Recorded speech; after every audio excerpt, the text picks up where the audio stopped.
কথা শুনে রোজ কেটে কেটে একাকার করে ফেলেছে। হানসুহি আর লিসা কারো কথাই শুনছে না। হানসুহি তার আম্মা লিসাকে বলে, দেখছেন আম্মা কি করলো? ঠিক ওই ছোট লোকের বাচ্চাটাকে বিয়ে করে ফেললো। আপনার নাতিনি একটা। লিসা বলে উঠল, জঙ্কুকের মতো পোলা যে এমন জায়গায় যাইবো সেটা আমার কল্পনার বাইরে ছিল রে। আমার মন বলতাছে তাবিজ করে পোলাটার মাথা নষ্ট করে দিছে। তাই তো এমন পাগলের মতো কাণ্ড কারখানা করে। দেখলি না কেমনে মাথাটা ফাটাইয়া কি অবস্থা করছে? লিসার কথা শুনে হানসুহি মাথা নেড়ে সায় জানায়। তারপর রোজের মাথায় হাত বুলিয়ে বলে, কাঁদিস না মা, আমি তোর জন্য এর থেকেও ভালো পাত্র খুঁজে আনবো যার সামনে জঙ্কুক ফেল। না না, আমার কাউকে লাগবে না, আমার জঙ্কুককে লাগবে আম্মু। কিন্তু জঙ্কুকের তো বিয়ে হয়ে গেছে। তো কি হয়েছে? বিয়ে হয়েছে, ডিভোর্স হবে। হানসুহি মাথা নেড়ে বলে, ডিভোর্স? ওই মেয়ের জন্য ও যে পাগল। রোজ তার নানুর কোলে মাথা রেখে শুয়ে পড়ে। নানু, আমি কিচ্ছু জানি না, তুমি জানো কি করবে। শুধু একটা কথা শুনে রাখো, আমি জঙ্কুককে ছাড়া বাঁচবো না। লিসা রোজের মাথায় হাত বুলাতে বুলাতে বলে, থেকে একবার এই বাড়িতে আসতে দে, চেয়ারম্যান বাড়ির বউ হওয়ার স্বাদ মিটিয়ে দেবো। লেবুর মতো চিপে চিপে তেল বের করে ছাড়বো। রোজ তো তার নানুকে খুব ভালোভাবেই চিনে। মলিন মুখে নানুর কোলে শুয়ে জঙ্কুককে বিয়ে করার স্বপ্ন দেখা শুরু করে দেয় সে।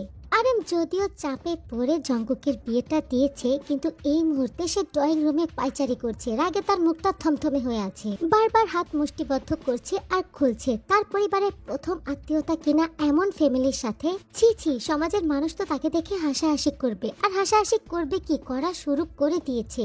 জঙ্কুক আজকে যেটা করেছে সেটা ভাবতেই তার মেজাজটা খারাপ হয়ে যায়। বিয়ে হয়েছে তো হয়েছে, কিন্তু ওই মেয়েকে তো এই বাড়ির সীমানায় আসতে দেওয়া যাবে না। বাড়ির প্রথম বউ হিসেবে ওই মেয়েকে কিছুতেই চেয়ারম্যান মানতে পারছে না। দেখে দেখলেই ওনার রাগ উঠে। এই মেয়েকে জঙ্কুক কি দেখে পছন্দ করেছে আল্লাহ জানে। এর চেয়ে ভালো হতো রোজকে বিয়ে করে নিলে। এই শুধুমাত্র তের কারণেই ওনার সমস্ত পরিকল্পনাগুলো বাদ হয়ে গেছে। এই মেয়েকে কাছে পেলে যদি গালে ঠাস ঠাস থাপ্পড় মারতে পারতো তাহলে ওনার ভালো লাগতো।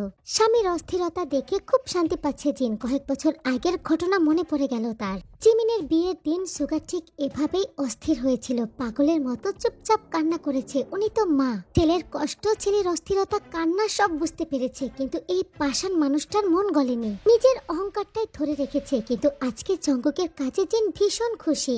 নিজ স্বার্থ দেখা লোকদের এমন শিক্ষা হওয়া দরকার। তাকে বিয়ে করা নিয়ে সবাই অসুখী হলেও জিন প্রচুর পরিমাণে সুখী। তার বুকটা ঠান্ডা হয়ে গেছে।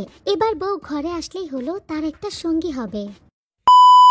সুগা উপর হয়ে শুয়ে আছে। নিঃশব্দে চোখের পানি পড়ছে। বালিশটা ভিজে যাচ্ছে। নিজেকে কাপুরুষ মনে হচ্ছে। কেন কেন তার সাথে এমনটা হলো? কেন সে জঙ্কুকের মতো হতে পারলো না? তার অন্তরটা যে পড়ে যাচ্ছে। সে যদি জঙ্কুকের মতো একটু সাহস করত তাহলে আজকে জিমিন তার বুকে থাকতো। এক বুক কষ্ট নিয়ে থাকতে হতো না। সুগা শক্ত করে বালিশ খামছে ধরে। ঠোঁট কাঁপে তীর তীর করে। বুকের ব্যথা হয় অসহনীয়। নিজের প্রতি খুব ঘৃণা লাগে সুগার। আজকাল জিমিনকে খুব মনে পড়ে। তার বাচ্চা মেয়েটা তার জন্য কত কষ্ট সহ্য করেছে, মার খেয়েছে, কিন্তু সে বাবার কথার বাইরে যেতেই পারেনি। ছি সুগা, তুই প্রেমিক হওয়ার যোগ্য না। জঙ্কুক গত 5 দিন রুম থেকে বের হয়নি। এতটাই শরীর দুর্বল লেগেছে যে শোয়া থেকে উঠতেই ভীষণ খারাপ লেগেছে। 5 দিন পর আজকে তার শরীরটা ভালো লাগছে। সবার সাথে একসাথে সকালে নাস্তা করেছে। এই 5 দিন তের সাথে শুধু ফোনে কথা বলেছে, দেখা হয়নি। তবে মাথার মধ্যে আঘাত পাওয়ার কারণে বেশি কথা বলতে পারেনি। বালিশ থেকে মাথা তুললে মাথা টনটন করেছে। মনে হচ্ছিল যেন মাথা ছিঁড়ে পড়ে যাবে। কিন্তু জঙ্কুক সব ব্যথা হাসি মুখে সহ্য করে নিয়েছে। তেকে নিজের করে পেয়েছে। এই সুখের কাছে এই সামান্য ব্যথা কিচ্ছু না। সারাদিন শুয়ে বসে কাটিয়ে সন্ধ্যার দিকে তেকে ফোন করে জঙ্কুক। তে তখন পড়ছিল। জঙ্কুকের সাথে বিয়ে হওয়ার পর থেকে তের ফ্যামিলির কেউই তার সাথে ঠিকঠাক ভাবে কথা বলে না। তে ভালো মেয়ের মতো মায়ের মনটা খুশি করার জন্য তার সমস্ত কাজ আগে আগে করে দেয়। বাবার কি লাগবে সব এগিয়ে দেয়। ইয়ঞ্জনের সাথে সেধে সেধে কথা বলতে চায়, কিন্তু কেউই তের সাথে ভালোভাবে কথাই বলে না। তে চুপচাপ থাকে। তে চুপচাপ টেবিলে বসে পড়ছিল। এমন সময় আয়ুর ফোনটা বাজতে শুরু করে। তে উঠে গিয়ে দেখবে তার আগেই আয়ু ফোনটা রিসিভ করে বলে, হ্যালো কে? জঙ্কুক আয়ুর কণ্ঠ শোনা মাত্রই মনে মনে ভাবে শাশুড়ি তাকে অনেক জ্বালিয়েছে, এখন সে জ্বালাবে। আসসালামু আলাইকুম আম্মা, আমি জঙ্কুক, আপনার ছোট মেয়ের পর, আপনার নতুন জামাই। মুহূর্তের মধ্যেই আয়ুর মুখটা অন্ধকার হয়ে গেল। জঙ্কুকের নাম শোনা মাত্রই সে আর চোখে তের দিকে তাকালো। আয়ুকে চুপ থাকতে দেখে জঙ্কুক বলে, আম্মা আমার বউ কই? আয়ু তের বিছানায় মোবাইলটা ছুঁড়ে মেরে রুম থেকে চলে যায়। আয়ুর মুখ দেখে বুঝতে পেরেছিল তে যে জঙ্কুকই ফোন দিয়েছে। তে মুচকি হেসে ফোনটা হাতে নেয়। হ্যালো। তের কণ্ঠ শোনা মাত্রই জঙ্কুক শটাং করে বিছানায় শুয়ে পড়ে। মোলায়েম কণ্ঠে বলে, আমার বউ কি করে? জঙ্কুকের মুখে বউ ডাক শুনে তের ভীষণ ভালো লাগে, শান্তিতে বুকটা ভরে যায়। কিছু না। বউকে শাড়ি পরা দেখতে ইচ্ছা করে। বউ কি ইচ্ছাটা পূরণ করবে? তে আনন্দে ঝুমঝুম করতে করতে বলে, করবে। তাহলে আজকে শাড়ি পরবে। আমি 11টায় আসবো জান। কিন্তু আমার তো শাড়ি নাই। আমার আছে, কিন্তু আমি চাইতে পারবো না, লজ্জা করে। তোমার শাড়ি নাই? না। আচ্ছা। তের মনটা খারাপ হলো। এই প্রথমবার জঙ্কুক তাকে শাড়ি পরা অবস্থায় দেখতে চাইলো, কিন্তু সে ব্যর্থ। জান, ফোনটা কাছে রাখো জান, আমি আবার ফোন দেব। আচ্ছা। জঙ্কুক ফোন কেটে বিছানা থেকে উঠে দাঁড়ায়, মানিব্যাগটা পকেটে ভরে বাইকের চাবি নিয়ে বাড়ি থেকে বের হয়ে যায়। বাইক নিয়ে মার্কেটে যেতে জঙ্কুকের বেশি সময় লাগলো না। নিজের পছন্দ মতো লাল শাড়ি আর চুড়ি কিনে নিল। তেদের বাড়ির সামনে গিয়ে থেকে ফোন করে বাড়ির বাহিরে আসতে বলল। তে বাড়ি থেকে বের হয়ে আসে। তেদের বাড়ির আঙিনাতে জঙ্কুক দাঁড়িয়ে ছিল। জঙ্কুক থেকে দেখে বলে, ম্যাডাম কাছে আসুন। জঙ্কুকের হাতে ব্যাগ দেখেই তে বুঝে যায়। আপনি এত রাতে মার্কেটে গিয়েছেন? আজকে বউ দেখবো তাই। তে লজ্জা পায়, মাথা নিচু করে ব্যাগটা হাতে নিয়েই ঘরে চলে যায়। রাতে যখন সবাই ঘুমিয়ে পড়ে তখন তে শাড়ি আর চুড়ি পরে রেডি হয়। তে আস্তে করে দরজাটি খুলে উকি দিয়ে দেখে জঙ্কুক বাইরে দাঁড়িয়ে আছে। তে দরজা আটকে বাইরে আসে, অবাক হয়ে বলে, কখন এসেছেন? ডাকলেন না? জঙ্কুক তের দিকে তাকিয়ে আছে। ঠোঁটটা কিঞ্চিত ফাঁক হয়ে গেছে। পরক্ষণে জিভ দিয়ে ঠোঁট ভিজিয়ে নেয়, হাত দিয়ে চুল আঁকড়ে ধরে বলে, ডাকলে তো ঠিকঠাক সাজতে না, তাড়াতাড়ি করে চলে আসতে। তের কেন জানি জঙ্কুকের দিকে তাকাতে লজ্জা লাগছে। একটু তাকিয়ে বলে, ঘরে আসুন। জঙ্কুক তের দিকে হাত বাড়িয়ে দিয়ে বলল, না জান, আমাদের হিজল গাছই ভালো। তে মুচকি হেসে জঙ্কুকের হাত ধরে। দুজন চুপচাপ হাঁটে। চঞ্চল জঙ্কুকের এমন নিষ্ঠুপতা দেখে তে কয়েকবার ঘাড় ঘুরিয়ে তাকায়, কিন্তু জঙ্কুক চুপচাপ হাঁটছে। মাঝে মাঝে তাকে দেখছে 6 দিনের চাঁদের আলো ছড়াচ্ছে।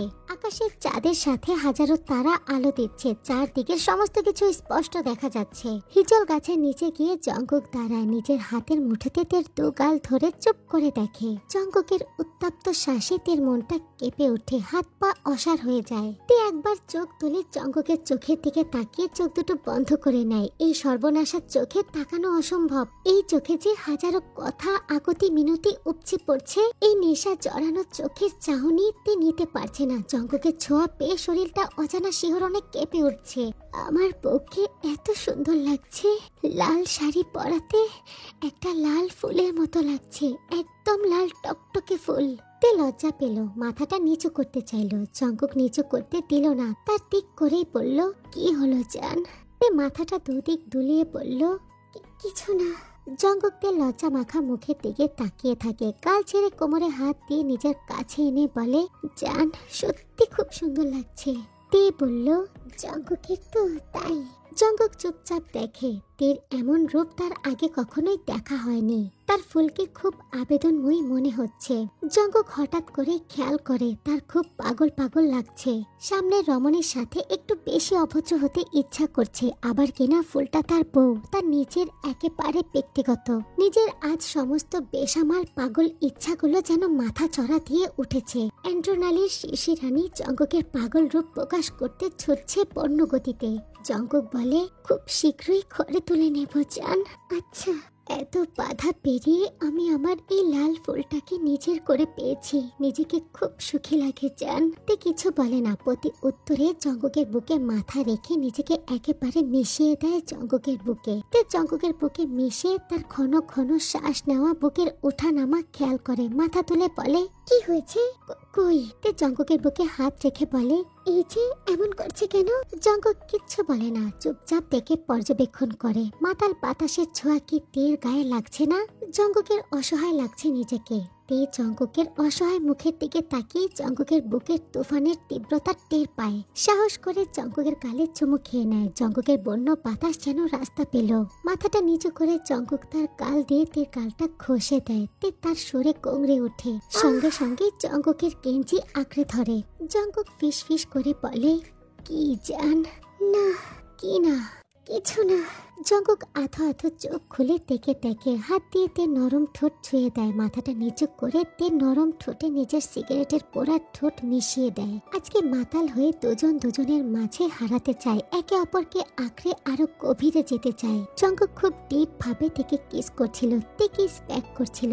কিছু মুহূর্ত পর জঙ্কুক আস্তে করে তের ঠোঁট ছেড়ে গলায় নেমে যায়। জঙ্কুকের খুব অস্থির লাগছে। সে তের গলায় ঠোঁট ছুঁয়ে জোরে জোরে শ্বাস নেয়। তারপর হঠাৎ করে তেকে ছেড়ে দিয়ে হিজল গাছের মোটা শিকড়ে গিয়ে বসে মাথাটা নিচু করে ফেলে। জঙ্কুকের এমন কাণ্ড দেখে তে হতভম্ব। সে এগিয়ে গিয়ে জঙ্কুকের সামনে দাঁড়ায়। তে জঙ্কুকের মাথার চুলে হাত বুলিয়ে বলে, আমার বরের কি হলো?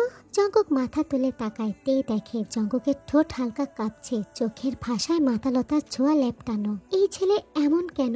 যখন তখন তার মায়ের বক্স খুলে দেয় তের সামনে, তেকে আটকে দেয়, তেকে ভুল করতে ফুসলে দেয়। তে জঙ্কুকের চোখে চোখ রাখে, গালে হাত রেখে বলে, কি হয়েছে জান? জঙ্কুকের গলা ধরে আসে, ফিস ফিস করে বলে, জান পাখি, আজকে যদি একটু বেশি আদর করি রাগ করবি? তের বুকটা তো কখন থেকে কাঁপছিল। এখন জঙ্কুকের কথা শুনে তল পেটে হাজারো প্রজাপতি উড়ে যায়। তার তো খুব ইচ্ছা করে জঙ্কুকের কাছে গিয়ে ভালোবাসতে। জঙ্কুকের নেশা মাখা চোখের দিকে তাকিয়ে তে আবারও জঙ্কুকের মাথায় হাত রাখে। জঙ্কুক তের চোখের দিকে তাকিয়ে থাকে। তার শ্বাস চলছে দ্রুত গতিতে। জঙ্কুক তেকে দু হাতে কাছে টেনে নিয়ে তের পেটের মধ্যে মুখটা গুজে দেয়। তে কেঁপে উঠে, একটু পেছাতে চায়, কিন্তু জঙ্কুক আরো শক্ত করে তাকে নিজের সাথে চেপে ধরে। তে আবারও কেঁপে ওঠে। জঙ্কুকের হাতের বাঁধন ততক্ষণে খুব শক্ত হয়ে গেছে, তেকে ছাড়ছে না। তে ফিসফিস করে বলে, না। জঙ্কুকের চোখে মুখে তৃষ্ণা, প্লিজ জান। তে কিছু বলার আগে শাড়িটা সরিয়ে জঙ্কুক ঠোঁট ছুঁয়ে দেয় তের উদাম উদরে। তে চোখ বন্ধ করে নেয়। জঙ্কুক শব্দ করে করে চুমু খায় তের পেটে, নাক ঘষে দেয়, ফিসফিস করে বলে, জান পাখি, ভীষণ খারাপ হতে ইচ্ছা করছে। তে চুপ করে শোনে। জঙ্কুক সেই একই পজিশনে তের পেটের মধ্যে ঠোঁট খুঁজতে খুঁজতে আবারও বলে, জান, সাথে তোকেও পাগল বানাতে ইচ্ছা করছে। তে চুপ করেই থাকে। জঙ্কুক আর কিছু বলে না। ওই অবস্থাতেই 10 মিনিট ওভাবেই বসে থাকে। তারপর হঠাৎ করে থেকে ছেড়ে দিয়ে বলে, তুমি একটু দূরে গিয়ে দাঁড়াও তো। তে অবাক হয়ে বলে, কেন?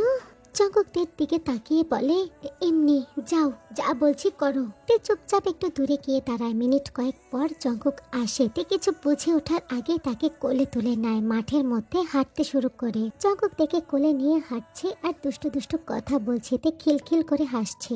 জঙ্কুক বলে, সুন্দরী, আগে পাড়ি নিয়ে নেই, তারপর তোমার পার্মানেন্ট শিক্ষক হব। আমার শিক্ষক লাগবে না। আমি তো বেতন নেব না, ফ্রি ফ্রি পড়াবো। আমি পড়বো না। জঙ্কুক মাথা নিচু করে তে নাকে নাক ঘষে বলে, আমি তো পড়িয়ে ছাড়বো জান। তে হা করে তাকিয়ে থাকে জঙ্কুকের দিকে। জঙ্কুক শব্দ করে হাসে তের মুখের দিকে তাকিয়ে। তে হাত বাড়িয়ে জঙ্কুকের গালটা ছুঁয়ে দেয়। এই পুরুষটা তার, ভাবতেই বুকের মধ্যে সুখে চিনচিন করে ওঠে। জঙ্কুক চাঁদের আলোতে অবাক হয়ে দেখে তে এই দুনিয়ার সব থেকে সুন্দর রমণী। নাকি সে ভালোবাসে বলেই তার কাছে এমন মনে হয়, কে জানে। কিন্তু শুনেছে যার সাথে যার ভাব বিনিময় তাকে দুনিয়ার সব থেকে সুন্দর মনে হয়। দুজনেই রাত 2টোর দিকে বাড়ি ফিরে বিছানায় শুয়েতে লজ্জায় মুখ ঢেকে নেয়। লোকটা আস্ত পাগল।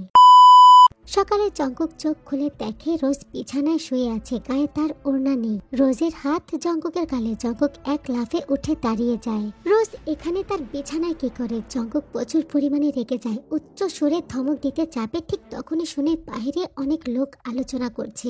জঙ্কুক লক্ষ্য করে শোনে এলাকার মেম্বার সাহেবের কণ্ঠ শোনা যাচ্ছে। তার সাথে আরো লোকজন কথা বলছে, সঙ্গে চেয়ারম্যান আরএমও কথা বলছে। জঙ্কুক নিজেকে শান্ত করে আস্তে করে রোজকে বলে, তুই এখানে কেন?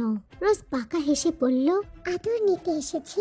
জঙ্কুক হা করে তাকিয়ে রোজের কথা শুনে রোজ উঠে বসে। চুলগুলো এলোমেলো করে গায়ের ওড়নাটা এক পাশে রেখে এলোমেলো পায়ে রুম থেকে বের হয়ে যায়। মেম্বার তখন চেয়ারম্যানের সাথে আলাপ করছিল। জঙ্কুকের রুম থেকে সাত সকালবেলা এমন বেশি মুখে এমন লাজুক হাসি নিয়ে একটা মেয়েকে বের হয়ে যেতে দেখে সবাই অবাক। লোকগুলোর মাঝে একজন তো বলেই ফেলে, চেয়ারম্যান সাহেব, আপনার ছেলে না বিয়ে করেছে? তাহলে এগুলো কি? সো এভরিওয়ান, এই পার্টটা এখানেই শেষ করে দিলাম। এপিসোডটার স্টোরিটা ভালো লাগলে অবশ্যই লাইক করে দিও। আর হ্যাঁ, সবাই ভালো থেকো। আল্লাহ হাফেজ, লাভ ইউ, বাই বাই।